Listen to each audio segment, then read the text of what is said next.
মুন্সিগঞ্জে প্রায় 201 কোটি টাকা মূল্যের নিষিদ্ধ কারেন্ট জাল ও চায়না দুয়ারি জাল জব্দ করেছে কোস্টগার্ড। 30 মার্চ 2026 তারিখ সোমবার রাতে কোস্টগার্ড মিডিয়া কর্মকর্তা লেফটেন্যান্ট কমান্ডার সাব্বির আলম সুজন এ তথ্য নিশ্চিত করেছেন।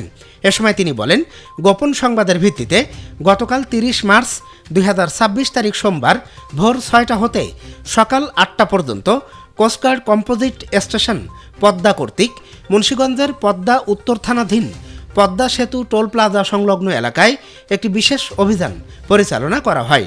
অভিযান চলাকালীন উক্ত এলাকায় 2টি ট্রাক তল্লাশি করে প্রায় 200,55,40,000 টাকা মূল্যের 5,72,00,000 মিটার নিষিদ্ধ কারেন্ট জাল ও 708 পিস চায়না দুয়ারি জাল জব্দ করা হয়।